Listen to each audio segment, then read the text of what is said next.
this topic's kind of a downer. Maybe should have had me go first. I'm glad everybody's laughing now. You won't be in 5 minutes. So I want to talk to you about Kansas. Who's been to Kansas? Whoa! Last time I did this, nobody raised their hand.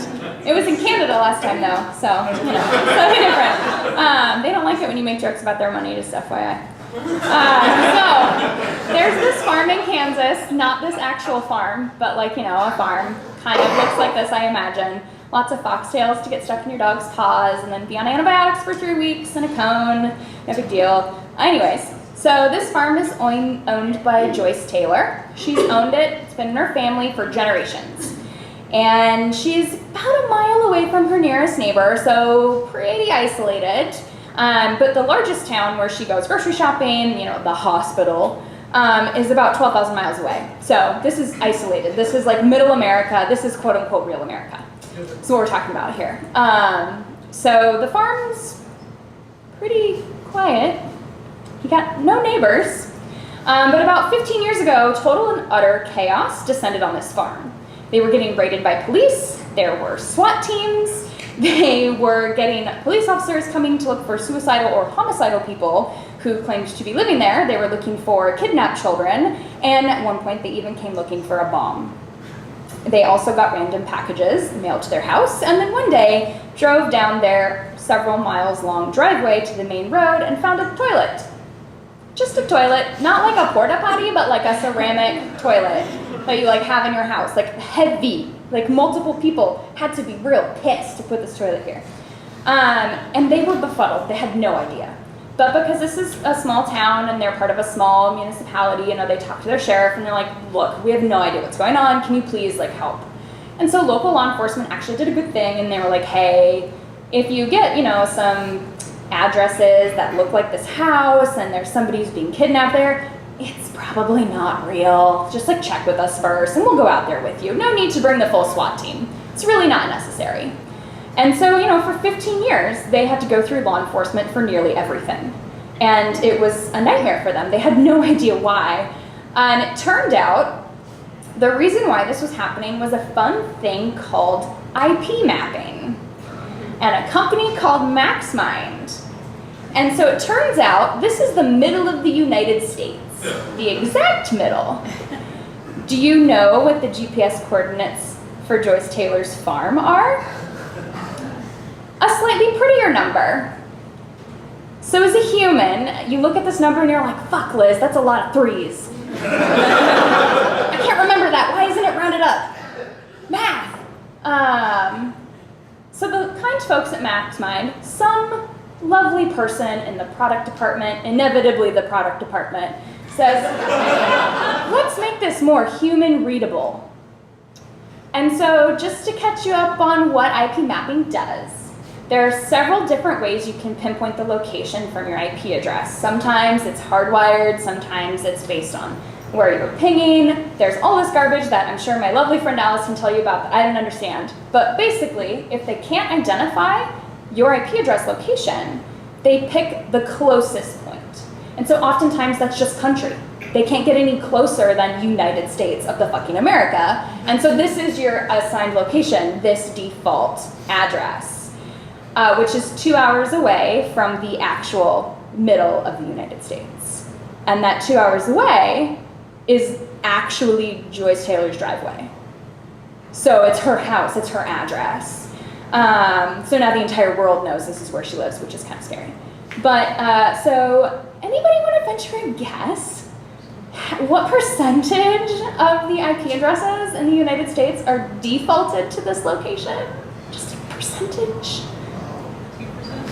2%. It's not 2%, it's 14%, which is about 600 million IP addresses. And that's just IPv4, doesn't include IPv6 for the extra nerdy folks. But if they can't figure out where you live, where you're coming from, where your signal is, it's here, it's Joyce Taylor's house. And this is just because some person thought, this number's too hard to remember. But like, do you really need to remember this number? You don't, you just don't like reading it. You like reading this number, like 38.6 several zeros and negative 97 point several zeros, quite frankly, yes, it is easier to remember. But you know what's also easier to remember? How to spell your own name. Like, get over it, learn how to spell another name. So, the point of this is, this seemingly innocuous decision that didn't actually make that big of a deal to anybody at MaxMind, they didn't think, let me Google and see where this is. They had no second thought whatsoever. And they made this decision that negatively impacted the lives of this family for 15 years. And they were completely and totally powerless in this situation. Like, what do you do when you're getting bomb threats, death threats, SWAT teams are showing up at your house? You have people accusing you of kidnapping children. You have people accusing you of being homicidal and suicidal. You have people mailing toilets to your driveway. Like, you're powerless in this situation. It's so heartless and depressing. And see, it's 5.5 minutes and you're all real sad now.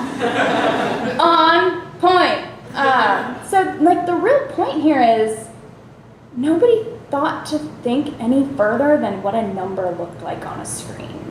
Nobody thought, how does this decision impact real people? Nobody thought to think any further than their own convenience.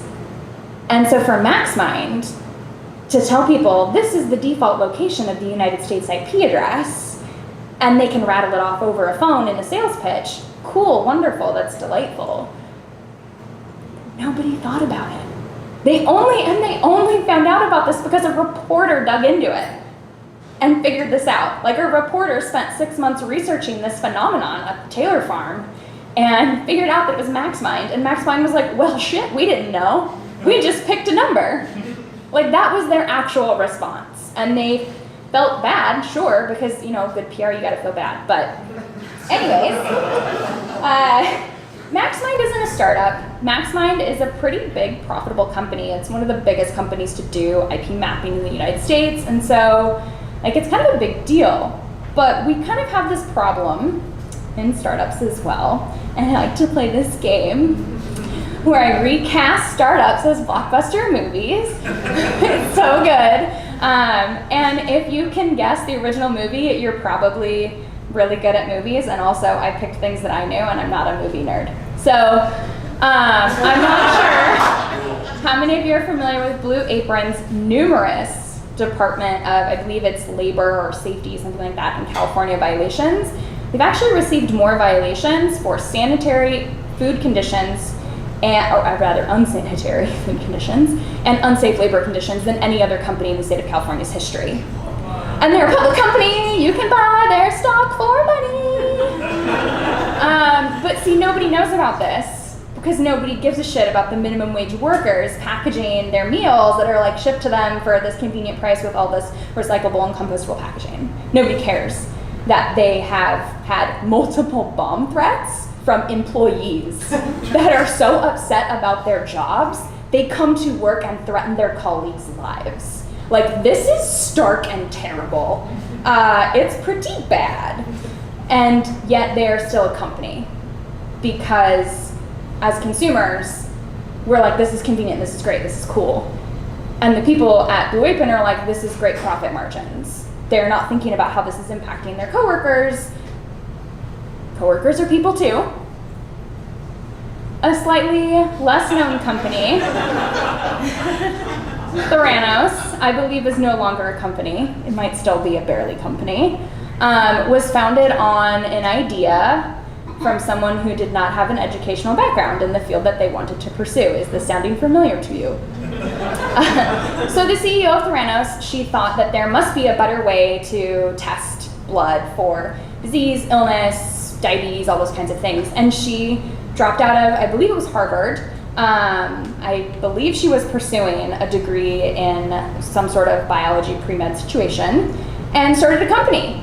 Was the wonderkind of Silicon Valley biotech for years, despite having no evidence that they had any product or that this idea she had actually worked. And now they're being sued by multiple states for defrauding people. So their product doesn't actually work, and they falsified records to the FDA.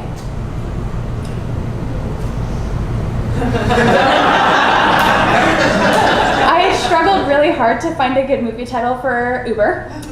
Along Came an Uber was perhaps the best one I could come up with. This is a delightful film. Along Came a Spider. That's the film. Uber's been a shitty company for years.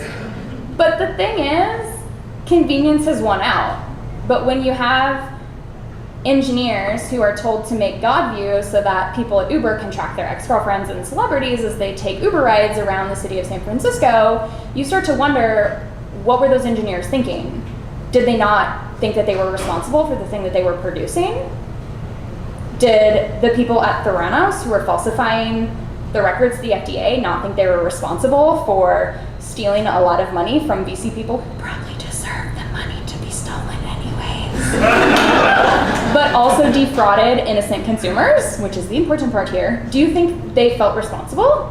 Do you think the engineers at Uber felt responsible that somebody used GodView to track an ex-girlfriend?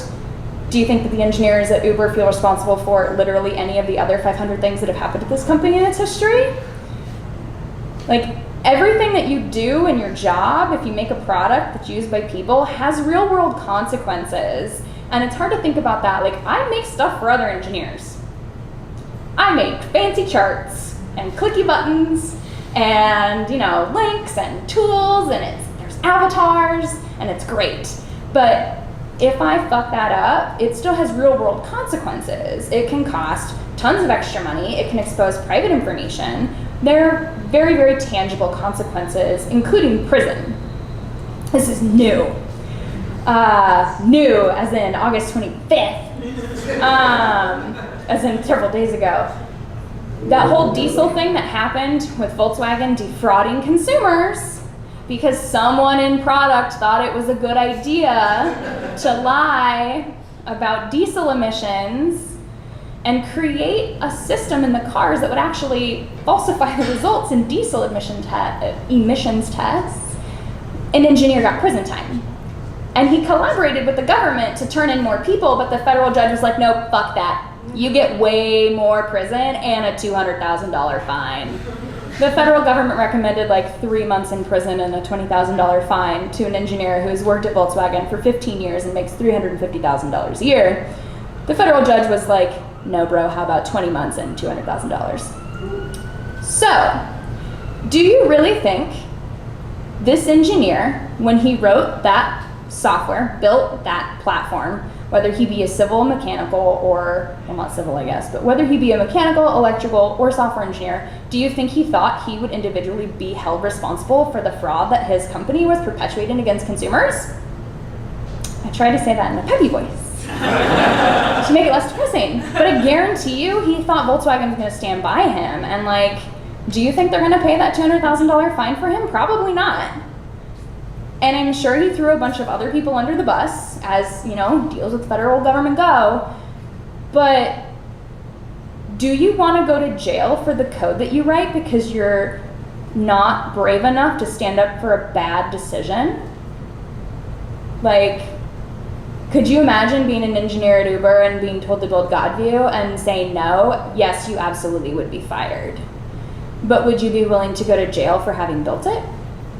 And not all of us are in a position of enough privilege where we can say no, or we can stand up and say, I'm not building this.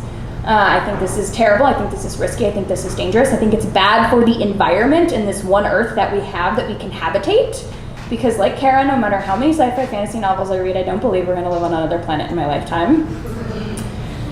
I don't think he thought he would go to jail for this. I bet you that never occurred to him. And I bet you he's still thinking he's going to get out of it.